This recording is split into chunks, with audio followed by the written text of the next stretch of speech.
What's up, everybody? Welcome back. Happy Skews Day to you. It's January 31st, 2023. My wife's birthday, in fact. Happy birthday, Katie. Happy I'm birthday, Katie. Trey. I'm Trey. That's Mark. Listen, tonight's going to be a little bit different because there he is. You see him.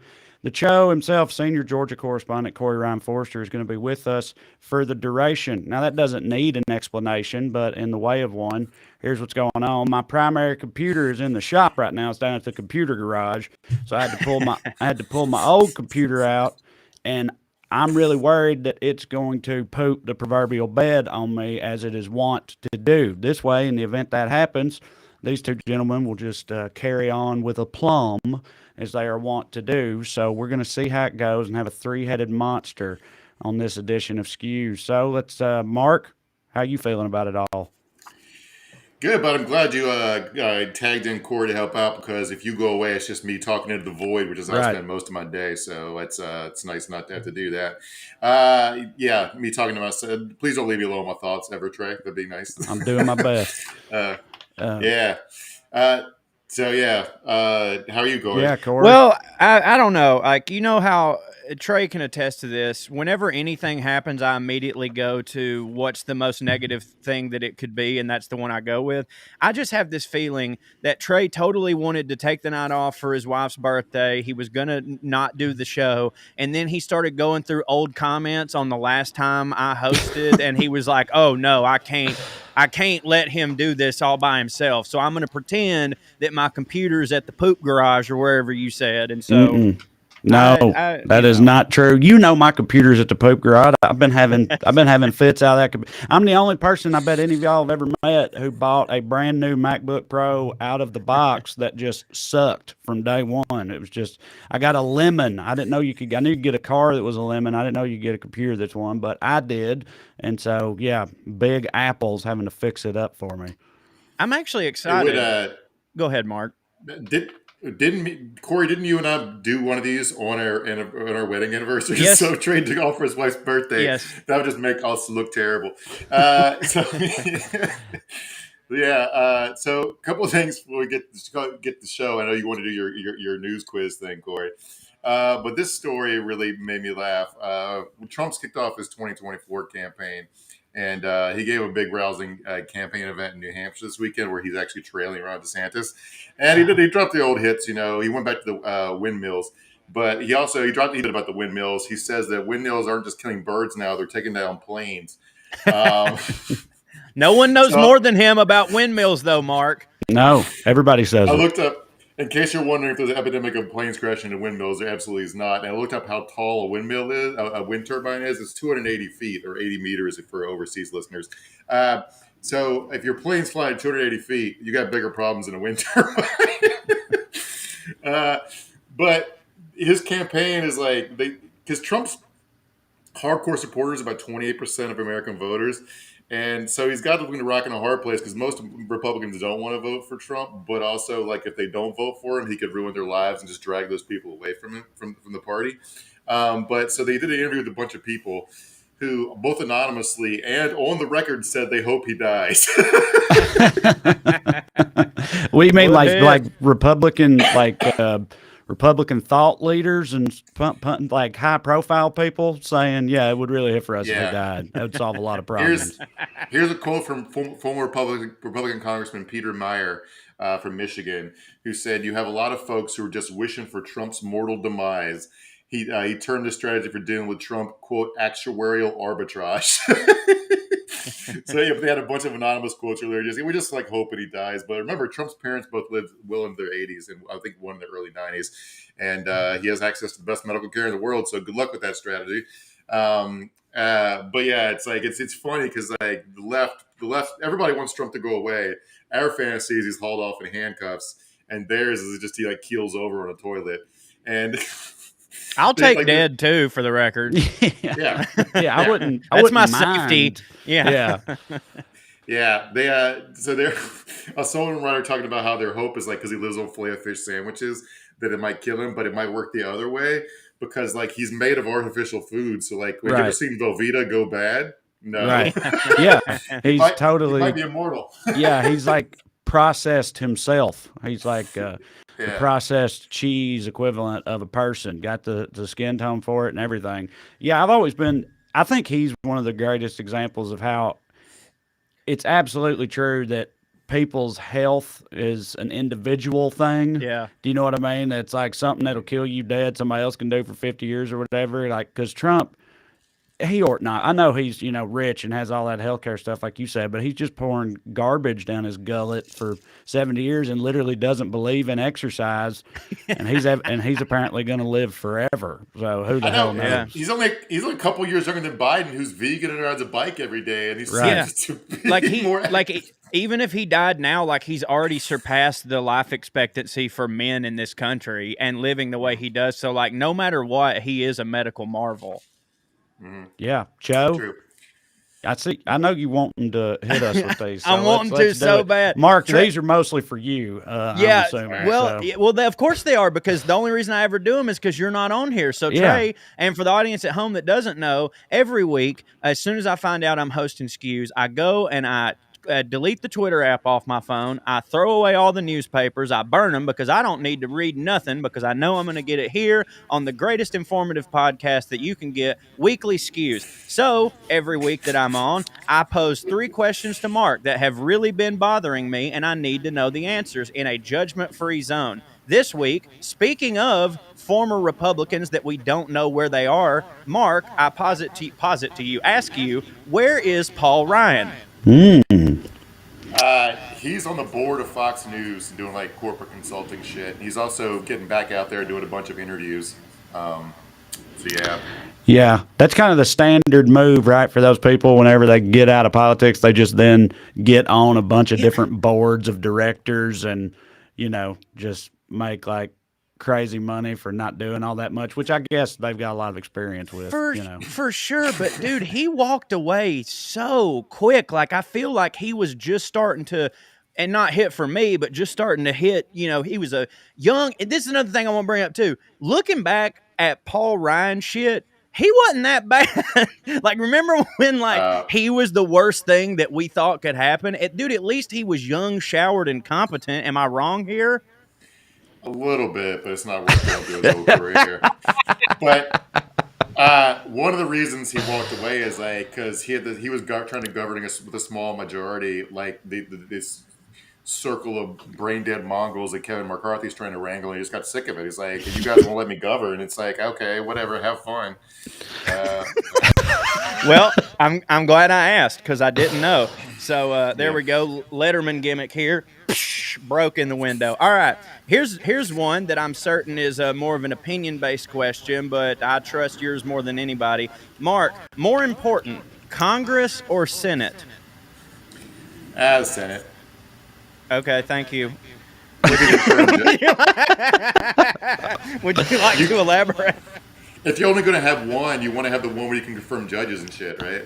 Yeah, that's accurate. Right. And also, because, the 2 senators from a state like Wyoming are, have the same vote as the 2 from California and shit like that. You know what I mean? Despite the fact California is like 75 Wyomings or more, however much it is. Yeah.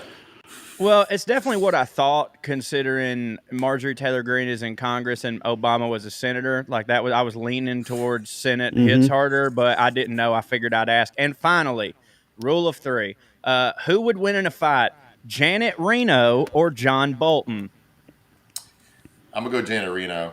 Fuck yeah, all day. Just because she doesn't wear a bow tie. I don't think anyone wears a bow tie since Malcolm X could win a fight.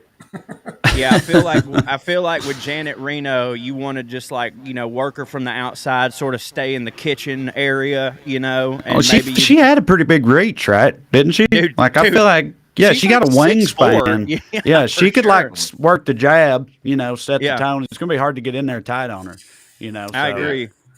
Well, there you go. Well, that was tremendous.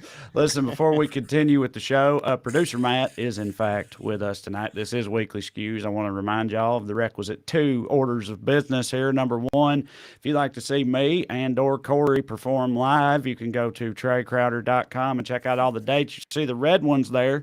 The red ones are ones where it's me, Corey, and Drew. The three of us will be together this weekend in Indianapolis, and then next weekend at the Mall of America up there Oh, in no shit. Bloomington slash Minneapolis, Minnesota. It's going to be balmy, a balmy Yeah. -18, I'm assuming. Like, super looking forward to that. I'm great with cold. So, yeah, but we're going to have fun either way. And there's a bunch of other dates coming up as well. So go to TraeCrowder.com, check them out. Number two, if you enjoy this Before you move program, on, yeah. I want to say my college roommate Rob went out to Trae's show in Atlanta last weekend and had a blast. He said it was a great show. So That was a great show. testimony. Thanks to anybody that came to the Buckhead Famed Theater. comedy critic Mark's buddy Rob says Yeah. it's a hell of a time. He sounds like he knows his shit to me. Thanks for that, Mark and Rob. Number two, if you enjoy this program and would like to show your support, you can do so by signing up on Patreon. You can go to weeklyskews.com/more, or you can just go on Patreon and look me up. You'll find it either way. $5 a month gets you access to full-length bonus episodes.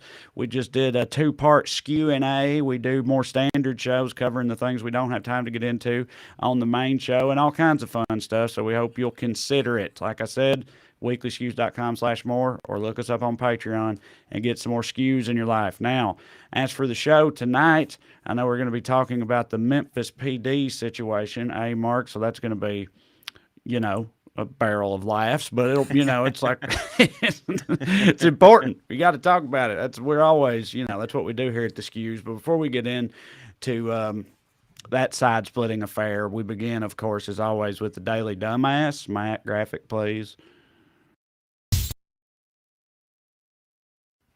Tonight's DD, teen pregnancy for declining and fucking all of our retirements up. All right, hit it, Matt. Guy in Florida wants to slash entitlements. You don't do that. You don't say that. It's just not a smart idea. Want to deal with entitlements? Tell everybody that's about 18 to 30 to start having babies. Have a lot of babies. That'll help with entitlements. We should raise the retirement age. Oh, God. Wait, at the end, did that son Yeah. of a bitch say that we should raise the Yes. retirement age? Bury Yeah. the lead. Jesus I know, Christ. I was about to say, what a funny tag for that video to end on. It's like, by the way, way, we're burning 75 everything year down. olds. Yeah, right. Yeah, Like- I mean, like that's what they're talking about is because DeSantis and the Freedom Caucus, he was in the Freedom Caucus in Congress. They're making noises about the debt ceiling fight and how to cut entitlements, aka cut back on Medicare and Medicaid and raise the retirement age. And they're using that as a jumping off point to slam DeSantis. So that guy was at the end was sort of defending him. But this pitch to start doing teen pregnancy again, so we have more babies to pay into Social Security, so old people can have food. It's just like, Oh my what God. just raise taxes on rich people. Just raise Right, taxes I on know. rich people. It's also funny for them to suggest that when, they make it so incredibly difficult for a teen mom or their spawn to just exist in this world. Right. It's like, that's No, really but what you want more of? Y'all hate them, right? Or are we talking about only the good But- kind of people having teen But that- pregnancies? But that solves the problem better, Trae, if the teen mom has no resources, because then that kid has to drop out of school like 15 to get a job, so he starts contributing sooner. See? Right. You're You right. gotta play the long game here. Got to get them in the system earlier and keep them there later. Life expectancy's going down, retirement age going up. Doesn't seem dystopian to me at all. It's like we're not even pretending that you work for any real reason other than to serve your masters and die. You know what I Yeah, mean? It's right. like used to. It's like, no, you work your ass off, you build up a nest egg, then you retire and enjoy your golden years. And they're just like, yeah, No. we're getting rid of all that. Like, dude, it's obviously we all know that the people at the top want everybody to work until they die. We all know that they want that, but it's insane to me that they say it out loud as part of their platform for being a these motherfuckers will just go, we should be working until we're 80, and people will hear that and go, I'm voting for this guy. Like, I can't, dude. I don't understand. That's the fight that's happening, is because Trump called those people morons for saying out loud they want to raise the retirement age. I Yeah. love him. Because he has way better political instincts than they do. But it's weird because I saw these nerd wonk types arguing about whether we should raise the retirement age because people are living a little longer and are healthy a little longer. And I was like, I'm not engaged with this intellectually. My real answer is, if you try to do that, I'm gonna fucking fight you. I don't know. I'm not arguing with you. We're getting Also, I mean, maybe I'm wrong. I saw the other day, I didn't fact check it because I don't get down like that, but No, I that's saw for Mark. somebody the other day say that, like as I mentioned a minute ago, that like life expectancy statistically is like dropped a tiny bit because I thought it was a big deal. It's like the first time that had happened in literally forever, and it was like a harbinger of doom, rightfully so. It's So a combination of COVID, obesity, and deaths of despair, which is a kind of catch-all category for like overdoses, alcoholism, Florida. and suicide. Yeah, for Florida. We got a bunch of that shit. Like, you know what would help with that deaths of despair problem is telling somebody they have to work until they're 80. Right. That'll definitely perk up their spirits. But like, I'm wondering why we have these like sane cable news debates about shit that's like visceral about quality of life. Because I saw this story a couple days ago. I was like, yeah, this is how you fucking do it. And you want to know where it's from? France. All right, let me read you this headline. French union cuts power to pressure Macron opinions. They say cuts power. They cut off the electricity to the president's house. All right. The proposed bill is about a bill that would raise the retirement age from 62 to 64. So even their bad version is still better than our ideal present version. Bro, right? I thought that said French onion, and I was about to go off. I thought we were about to switch gears in a big way. So this militant labor union, they cut off electricity to not just to Macron, but political supporters and wealthy people while handing out discounted power and gas to the public. Hell yeah. More of that Joker shit. Stop fucking talking to these people. Burn some stuff down. This is fucking ridiculous. Anyway, that's your France update. We have like the only time Americans burn down cities is when we win the Super Bowl. This is fucking stupid. Oh God, shit. Anyway, riot. Well, you might want to put a caveat with that because if somebody does riot and they say they heard you say it, you'll be culpable. Is it culpable? I don't care. I got pills in my mouth. I'm sorry. Make me the face of the movement that burns down a city over the retirement age. I'm fine with it. I would gladly stand trial for this shit. That's definitely a good reason to burn a city down for sure. Right. Somebody's got to clean it up too. You're providing jobs. I like where your head's at. Yeah. All right. Did Trae die? Trae go away? Trae's dead. I think he did. All right. Well, for anybody who missed the top of the show, Trae. Yeah. One of the reasons Corey's here, if you guys missed the top of the show and you came in late, is Trae's computer is bugging out, and so we needed emergency backup, and that's why Corey, you're here to fill in. So moving on, the next Daily Dumbass, honorable mention, the first Daily Dumbass honorable mention is the NAACP for not fighting for bearded Americans such as ourselves. This headline got me very intrigued. I was like, what the fuck? Republicans cites Duck Dynasty when discussing race-based discrimination. Now, if you're like me, you're like, what? So what happened was there was a bill proposed in Minnesota to protect basically black people from hair discrimination, right? So you can't fire or demote or pressure black women to change their hair if they have natural hair, dudes have dreadlocks or cornrows afro or whatever. Yeah, I get it. Right. So they're debating that bill, and this dumbass, he stood up and talked about. So this bill is called the Creating Respectful and Open World for Natural Hair Act, so the Crown Act, and it protects traits associated with race, included but not limited to hair texture and hairstyles. So this Republican state senator named Nathan Wiesenberg proposed an amendment to the bill that would add beard to the list of protected traits, citing the fact that he had received emails describing his own beard as ugly. Dude, just absolutely telling on himself. That's hilarious. Right. And so when he stood up, he talked about how the duck people, he asked some of his fellow senators if they'd seen the show Duck Dynasty. And he talked about how the Duck Dynasty people represent a certain culture in America, which I'm going to object to in a second as a person who's an actual fucking redneck, not these fake ass fucking rednecks. But anyway, this thing was voted down.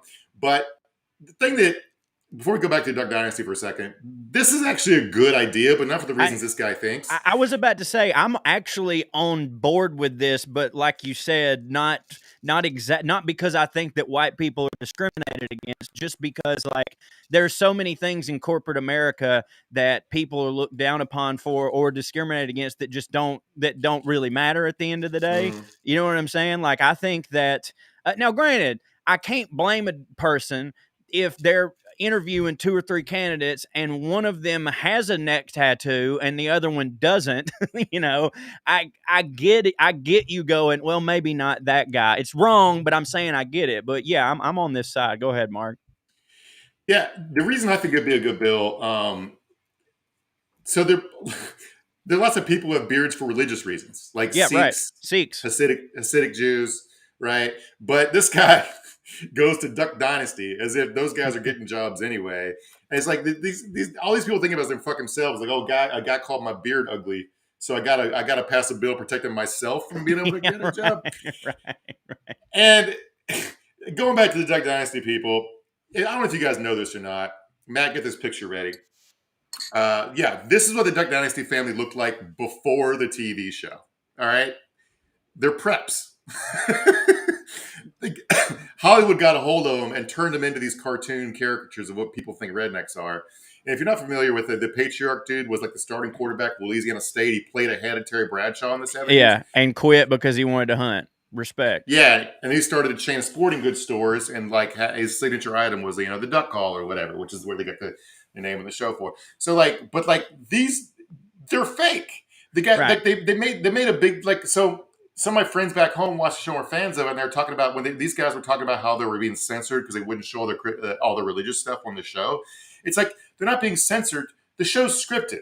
An actor can't get on a screen and just go off book and start talking about Jesus. You got to do the plot of the show. Right. So like, anyway, these people are all so full of shit. Anyway, the creator of the show made his money in gay porn. He's the one who found them and got them their beards and shit. And they're going there talking about how gay people are going to hell. They're fucking lying. They're fucking lying. And for the record, like, there's several people who, like you go back to like Larry the Cable Guy, right? He's a little bit of a put on, but for the most part, his act isn't really damaging to. I mean, look, he's at least a pig farmer from Nebraska. I've always given him that. I don't really give a shit if someone puts on a little extra South just to get by in entertainment, unless they're doing it and then also appearing on the 700 Club and also spouting homophobic bullshit. Then I have a problem with it because it starts to make us look bad. Does that make sense? Like that's the crime to me, is the shit. Like, I don't give a fuck that, you wearing a polo shirt isn't going to sell duck calls. Do your thing. You know what I'm saying? Mm-hmm. But like, don't fucking give me that. Like, we're discriminated against. Like, you went to Duke probably. I don't. These guys are. It all makes me mad. I think I don't know if I ever told you this story, but I did a bar show with Dan before he was Larry the Cable Guy, with when he was still Dan Whitney, and I think it might have been the last night he was Dan Whitney. It was a bar show in Dallas, and he ate absolute shit and then cussed the crowd out. And I guess blue collar comedy was just about to start, and I guess he knew he'd booked that, but I didn't know that. But he just goes, "Fuck, you know what? Fuck, I don't need this shit," and walked off stage. Well, and was then Larry the Cable Guy and made $1 billion. So there you go. It's too long for this show, but I actually do know the whole story of how all that went down, and I'll tell you later. It's pretty fucking funny. Oh yeah, I can't wait. All right, we'll do one more, Corey, because I want to get to the segment. Do you want to talk about cartoon bear dicks or being gay for Hitler? Oh my God, Mark, what the fuck? I thought as soon as you said the first one, I was like, well, there's no way that it's going to top. We can't do both? Hold on. We don't have time. Okay. Let me flip I don't have a coin, but I'll flip my dip can. Okay.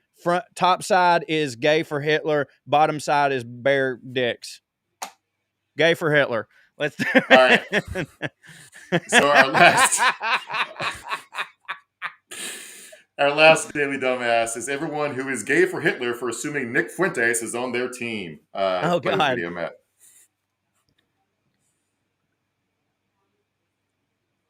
We love Hitler, not in a fucking gay way, okay? We love Hitler in a Christian way, you freak, not in a gay way.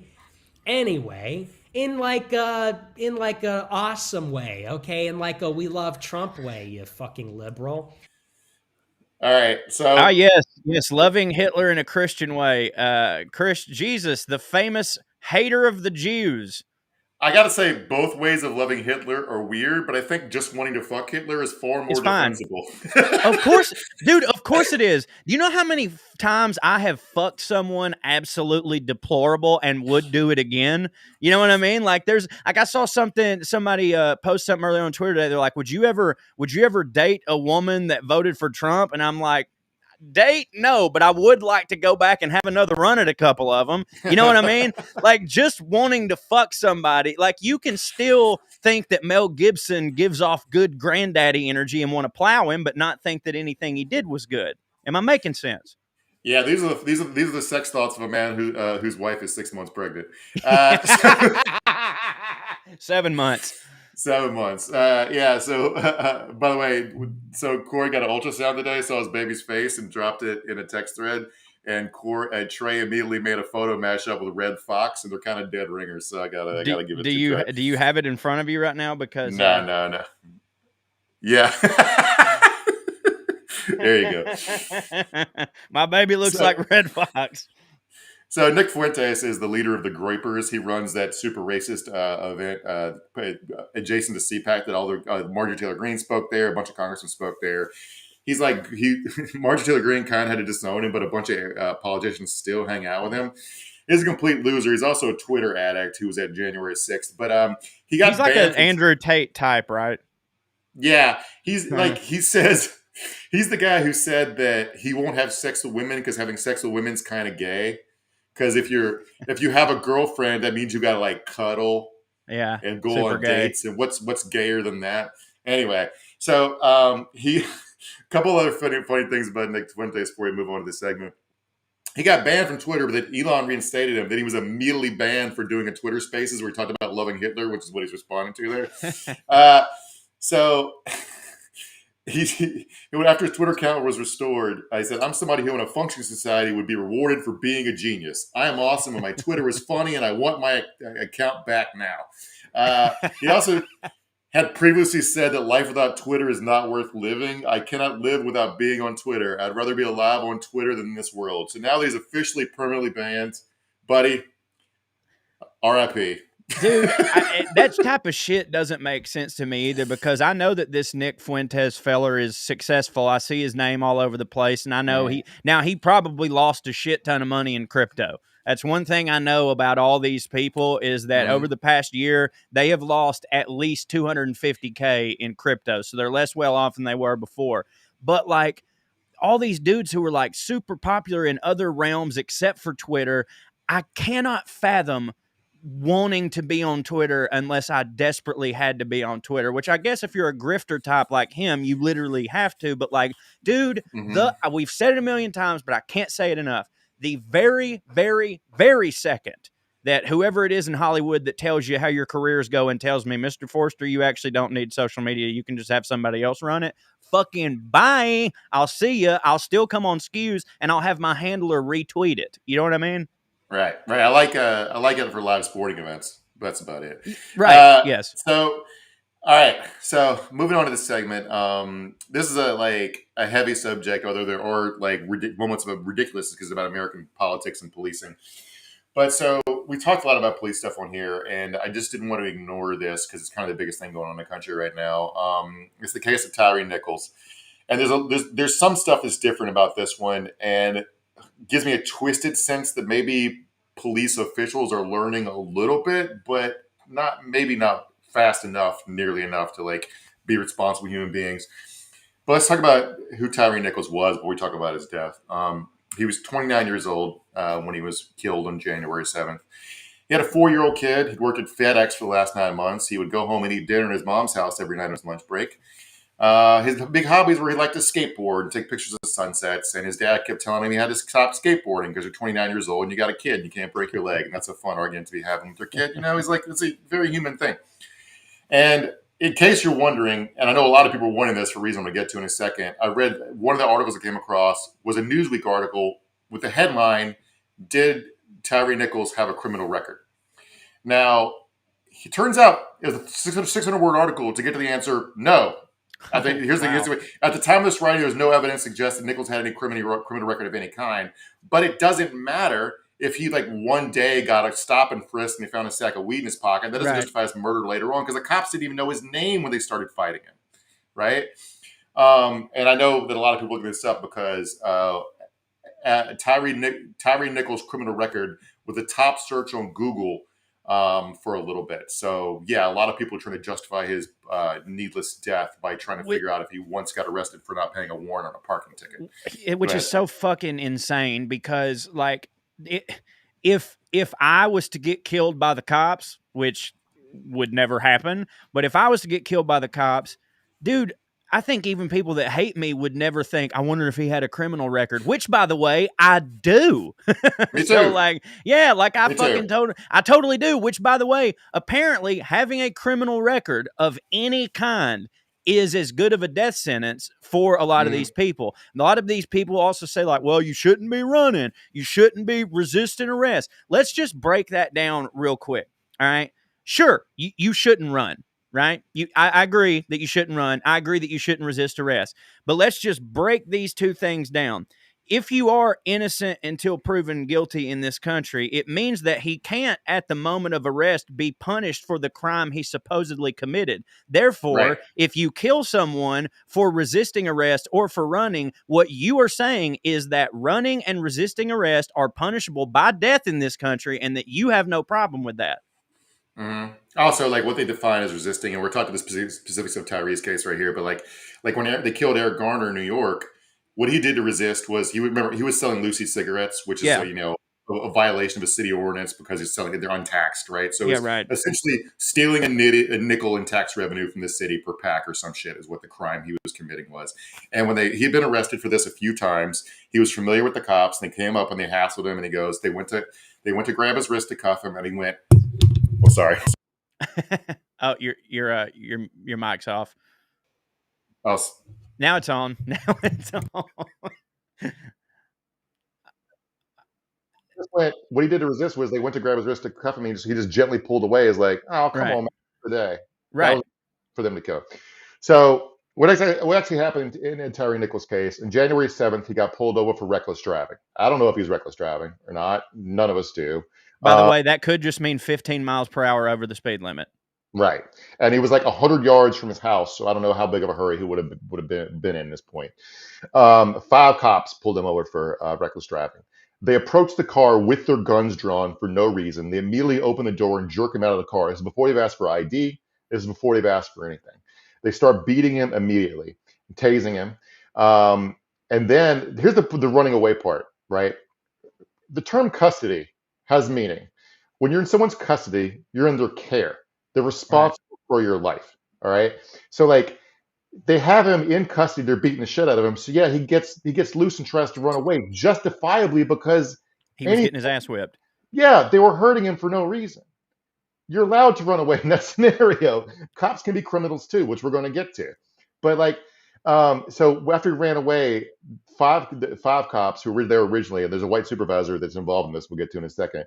But like, they caught him and beat him. Now, we're not going to show the video.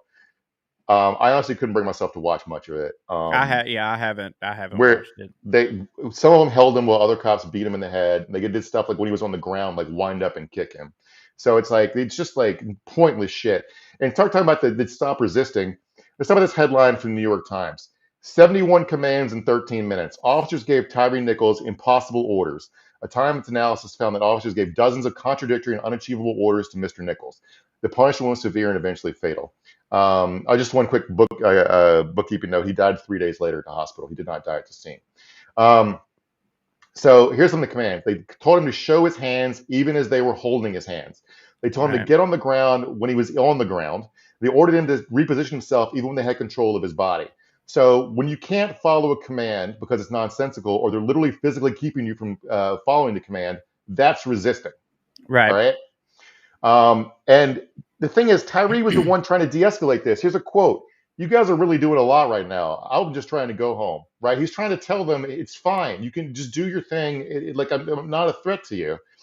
Um, yeah. So they told him to get on the ground. He said that's when he finally flipped out. He goes, "I'm on the ground." And then the officers got more specific. He says, "On your stomach." It's okay. Okay, that's an order I can follow. But like, I got 5 guys yelling different shit at me. This reminded me. There's a case in Arizona where 2 cops are yelling at a guy in a hotel. Cops went to the wrong room in a hotel with ARs drawn, and the cop, one of the cop that actually killed the guy, had something psychotic written on the barrel of his AR. And one of them was telling the guy to back towards them, and the other one was telling him to lay on the ground. He laid on the ground. The guy that was telling him to back towards them shot him in the back while he was laying on the ground. Right. So like, how the fuck are you supposed to follow this shit? Anyway. Well, also it's, most people will say, if you didn't run, this wouldn't happen.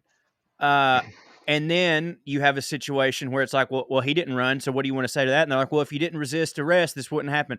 Well, he wasn't resisting arrest. He was laying there. So at what point can, no matter what side of the aisle you're on, can you hear all this evidence, see the video, hear what the fuck I just said, and not come to the conclusion of, oh, I think that it might be illegal to be black in public?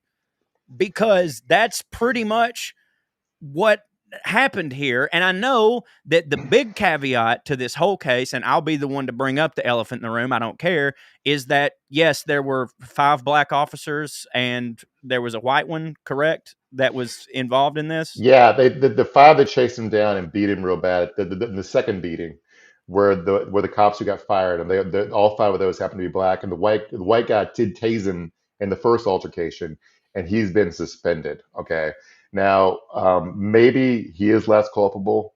I still, though, when they're being that violent the first time and you don't stop your fellow officers from what they're doing, to me, you're a bad cop.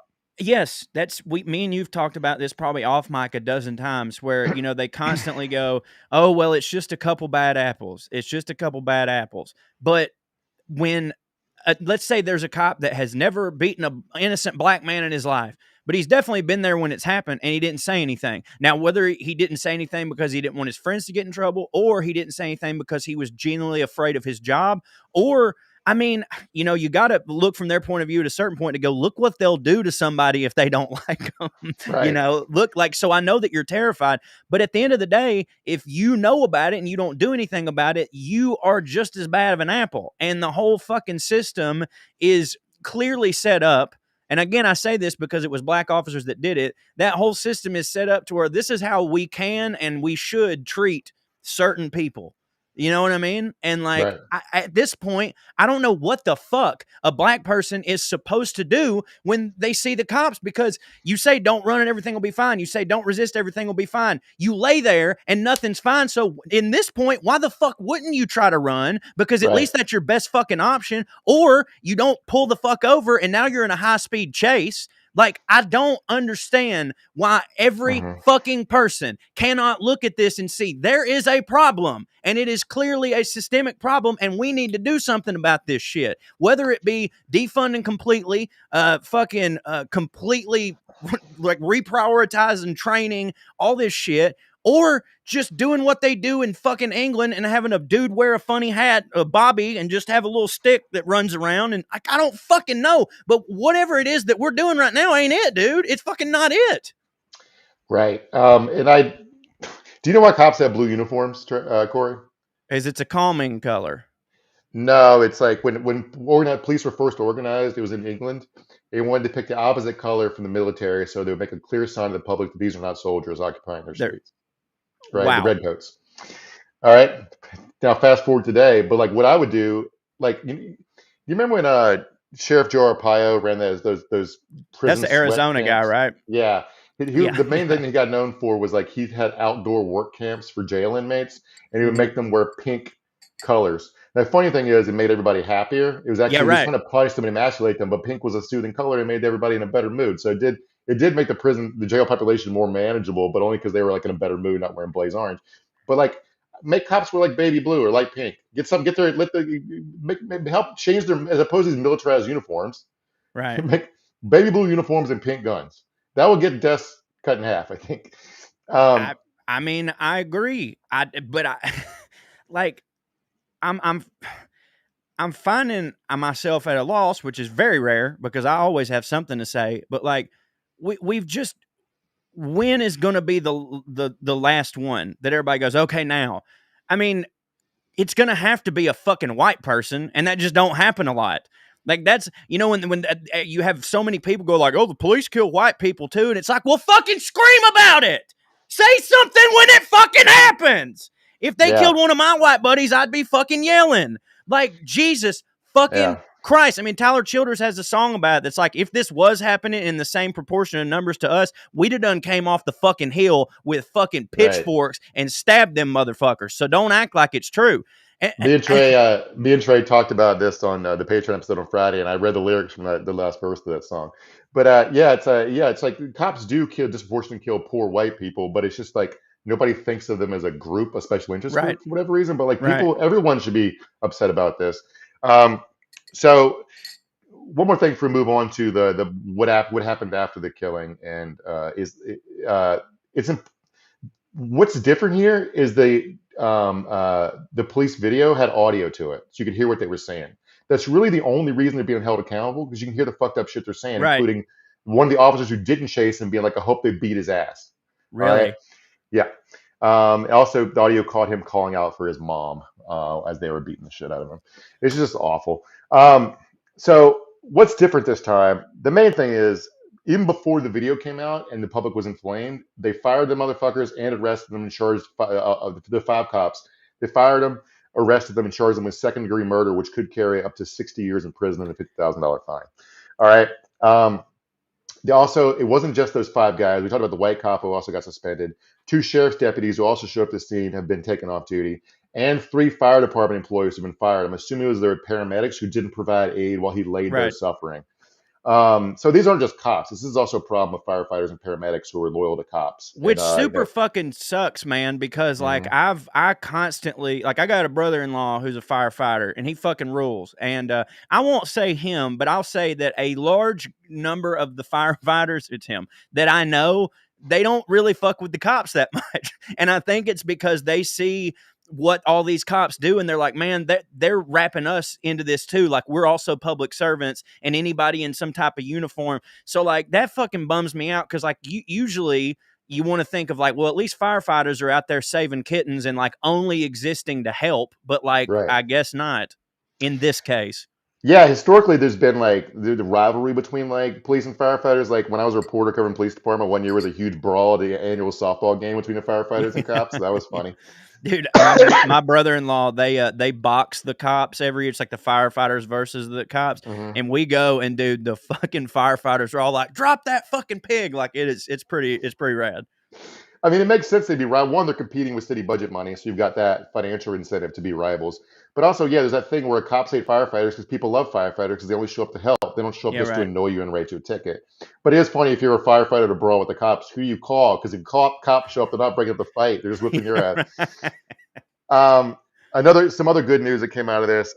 Memphis deactivates the unit that fatally beat Tyre Nichols, because these guys are part of they're part of a task force called Scorpion. All right. Jesus. Yeah. So they're a little aggressive. It's an acronym, and they always pick names for these that are like Cobra from G.I. Joe. Cobra stood for Street Crimes Operation to Restore Peace in Our Neighborhoods. It's basically a task force to like target high crime neighborhoods. All right, we know what that means. They had 50 people on it, and they were tasked to bring down crime in particular areas. So a team of 50 cops with a license to whoop ass. These guys basically exist outside of normal command structures. They think of themselves as special forces, right? So they're tasked to like kick ass and take names, and things particularly go this way every fucking time. Every time one of these cities starts one of these task forces, they turn out horrifically corrupt. And like, for a couple of examples, there's the gun trace task force in Baltimore, where those guys were literally just taking cash, pulling people over and taking cash out of their wallets, and then beating them and arresting them for resisting arrest if they complained about them stealing their paycheck money. They also used the cover of a police protest to literally rob a pharmacy. They would rob drug dealers and sell it. And then the funny thing about that is the only reason we know all this stuff is because when they were arrested by the FBI, like the government tried to get them to plead out quietly so the details of this case wouldn't be public.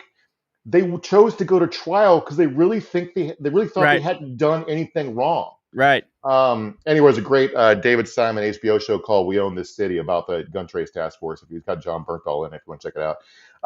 Another famous example was the Rampart scandal in LA in the 90s about the Crash anti-gang unit. Oh, Crash. It's community resources against street hoodlums. All right. These motherfuckers stole and dealt drugs, the old go-to, unprovoked beatings, unprovoked shootings. They robbed a bank, Corey. Jesus. So not all bad. Right. And people know these task forces always go bad. This is a quote from a woman named Cheryl Dorsey, who's a former LAPD sergeant who goes so grossed out by her policing career, she became a social justice advocate. And they interviewed her about Scorpion. She said, "You have officers who are, in this instance, drunk with power. They understand that they're not supervised. They've been out here behaving this way for probably an entire year and a half since they reinstated this task force. Just jumping out the car, pulling people out, mistreating them, manhandling them, and then jumping back in their cars and off they go." This task force had been the subject of a bunch of civilian complaints that were absolutely, utterly ignored until they killed this guy. And when they busted up this task force, the other 44 guys in this task force agreed they should be broken up. They were like, "Yes, this is a good idea." But then one of them said, a statement from the department said, this made me laugh, "The heinous actions of a few cast a cloud of dishonor on the title Scorpion." Dude, I wanted to say this earlier and I forgot, but like it goes back to what you were saying about when the police were founded or whatever, and they went with blue because they wanted to be the opposite of the redcoats and shit, and they wanted everybody to know that they're there to help and shit. Like these names, man, like you can't fucking be called the Scorpions and have anyone like don't get me wrong. If you're doing something wrong and you see a cop, you should immediately be like, "Oh shit, I shouldn't be doing this thing." Sure. But you shouldn't just walk around and when you see a cop, even if you're not doing it, like I'm fucking white. All right. I am white. I live in the South. When I'm downtown or anything and I see a cop, I do not in any way, shape, or form feel safer in that moment than before I saw that fucking cop. Complete opposite. I don't necessarily think it's going to be him doing anything to me, but I know that something in this area could pop off and I might catch a goddamn stray because this son of a bitch is going through a divorce and thinks he saw a little old lady reaching for a gun in her purse. I forgot. Feel free to say you don't want to say if you don't want to, but what's your criminal record for? Well, the DUI was expunged, so I didn't even have to say it, but I just did. When I was 16, I wasn't driving on the road. I would never do that. I was driving in a field, and I did some donuts and flipped, and a kid that was in the bed of my truck got a concussion, had to go to the hospital, told on me, got a breathalyzer 4 hours later, still blue, hammered. Then it was a string of underage consumptions, 3 of those.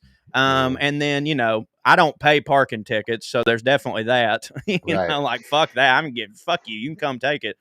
I got an underage possession of alcohol. It was one of mine. And my other one was me and my buddy, my first weekend home from college.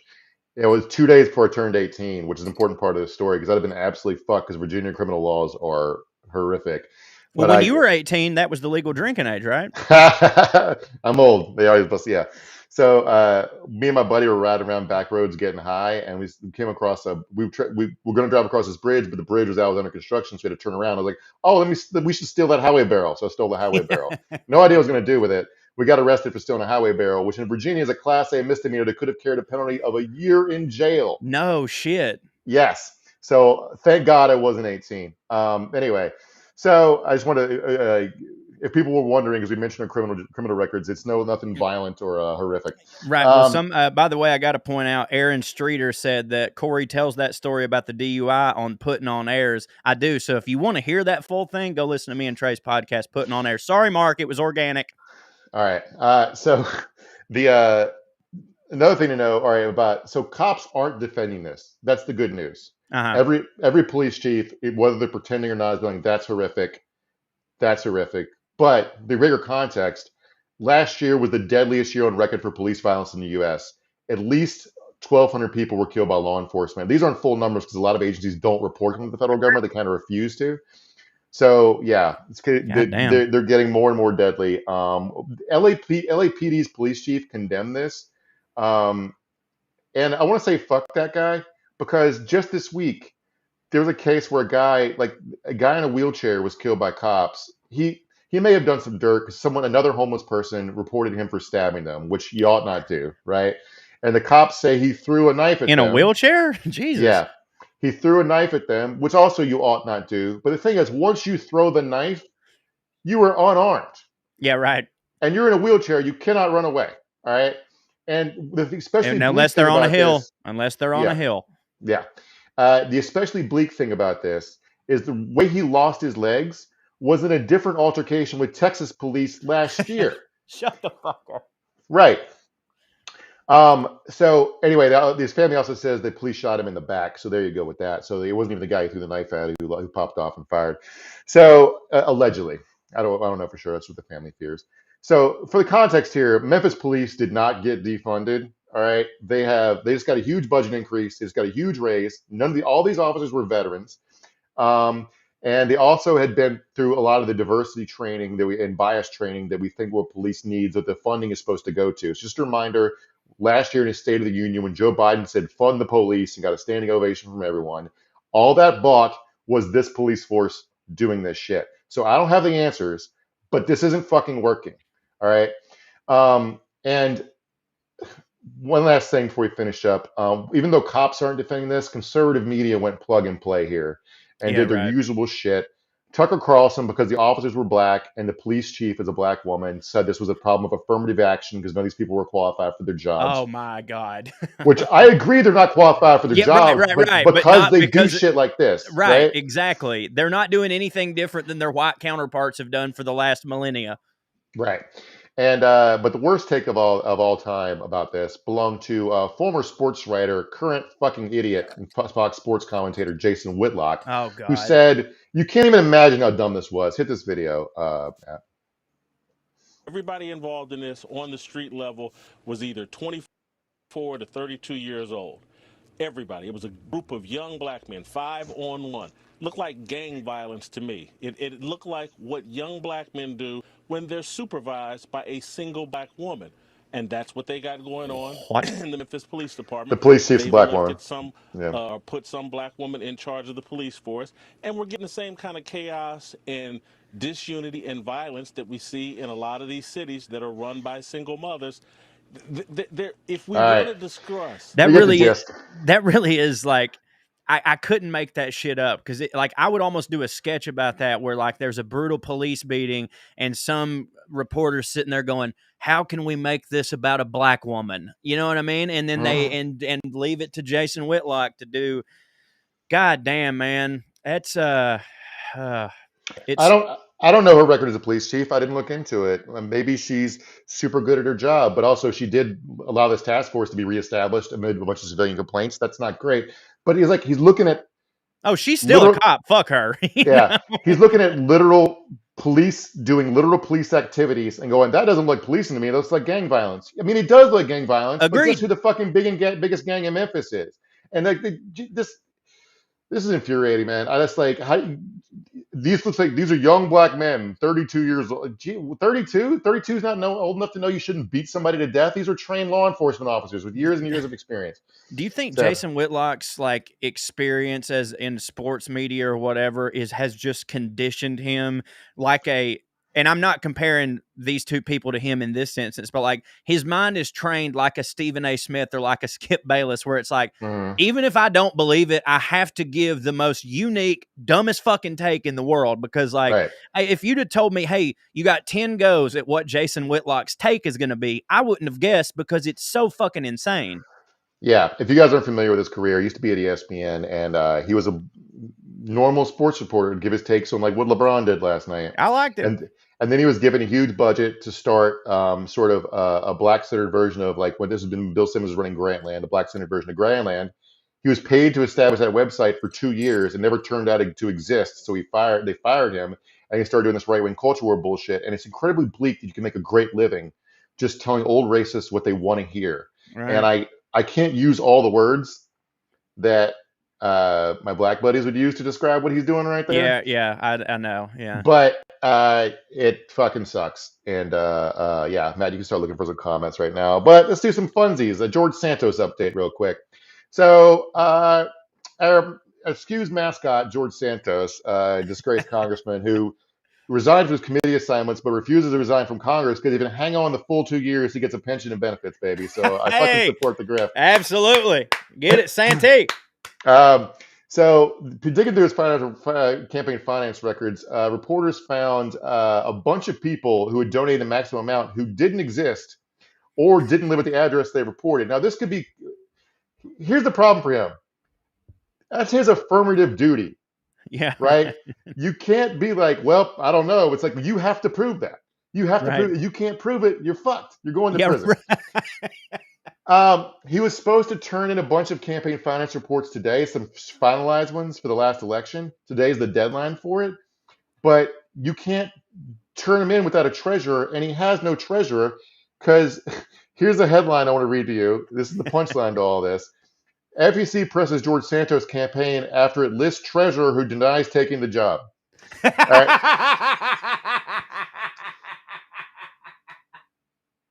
He reported donations from people that when asked to be like, I have no idea who that guy is, and I didn't give him any money. He also reported like campaign expenses, like meals at a Miami Beach diner that say he was never there, and the meals don't make any sense. Like meals don't make any sense. Like he says he got pizza here, but this is a sushi joint. He reported parking at a Miami Beach lot, and the city says the dollar amounts would be impossible. So he tried to like do tax fraud, but he's like, "Oh, I parked my car there. That was $7,000.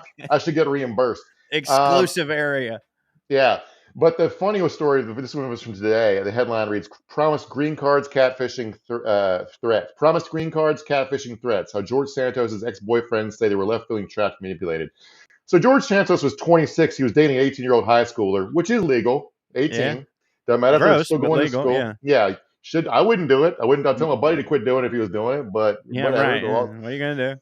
So this guy says that he's when Santos was still living with his wife, but asked this guy to marry him and lied to him about being married. He said his wife was just his roommate, which she probably was. It's a green card thing, right? Which is also a criminal no-no, but I don't have any moral problem with it. Immigration system's fucking stupid. And this kid got creeped out because George Santos was essentially promising stuff that read like lies, and he felt like stalkery behavior. But the funny part was, this guy's name is Briss. He recalled Santos telling him tales of dating supermodels and how they all still begged him to become a model himself. Yeah. Kudos to Corey and Matt for an awesome show. I feel a little left out, Michelle. Michelle Brown says kudos to Corey and Matt for an awesome show. I'm just a third wheel over here, but I appreciate it, Michelle. Maybe yeah. Definitely meant Mark. Oh, in case I know we're gonna get this question, the reason Trae's not here, and he was here at the beginning of the show for a little bit, but Corey was here as a backup because Trae's computer is a 1973 Atari. So there you go. Corey, my family is thinking about moving to Georgia. Suggestions? That's for Amanda Brake. Amanda Brake. I mean, I need to know a lot more about you before I tell you where to go. Also, it's a big place. Yeah, it's a big. I mean, listen, Atlanta is wonderful. If you literally can just take your pick of where to move in Georgia, go to Athens. Go live in Athens. During football season is going to get a little bit insane, but you've got wonderful country around you, and it's a nice little college town. It's super fun. Atlanta rules, regardless of what everybody told you about last week. Cool. Chickamauga, we're always here for you, baby, but I wouldn't suggest it. I mean, Atlanta's, it depends. Like, if you're gay and black, go to Buckhead. If you're black and have money, just go to Atlanta in general. It's Black Hollywood. If you're, if you want to throw a dart. If you want to hear the most cartoonish town in history, you can move to Corey's hometown because the stories from there are Savannah's wonderful. Great, yeah. Savannah. Yeah, Savannah. Yeah, I love Savannah. So they got a great food scene and nice scenery. It's a beautiful state, depending on where you want to. So yeah, it depends on. Just go do a lot of Googling, depending on what you're into. Yeah, for sure. Hey, Mark, can I plug something real quick before we get out of here? For sure. Go big. Hey, if you like hearing me ramble on, you can go to parttimefunnyman.com. That's where I do my bonus stuff, essays, poetry, podcasts, videos. I'm currently in the middle of reading this here book, Redneck Bromance, which is a smut novel that was written about me, Trae, and Drew, the Well-Read Comedy Tour. It's very, it's very graphic. I got permission from Zia Laura, the author, to read it. It's a lot of fun. PartTimeFunnyman.com, $5. Or if you can't afford it, just get at me on socials, and I'll comp you, no questions asked. I don't even really understand what your life is. Okay, I got to do our plugs. I'm about to get mad at me. Trae's tour dates. Trae was just in Atlanta and Orlando this past weekend. See where he's coming. It's coming up in Indianapolis. That's with Corey and Drew, and then Bloomington, and St. Louis, Columbia, Springfield. Get your tickets at TraeCrowder.com. And also, if you like the show and want to support, I think that's what Trae says, we have a Patreon, which you can search on. You just go to Patreon and search Trae's name, or go to weeklyskews.com/more. Corey, thank you for coming out. And I want to thank you guys out there for watching all around this universe. Thanks to Trae for showing up and clocking in and putting a solid 3 minutes of work, baby. We appreciate you. Hope you get your computer fixed, and see you, love you, bye.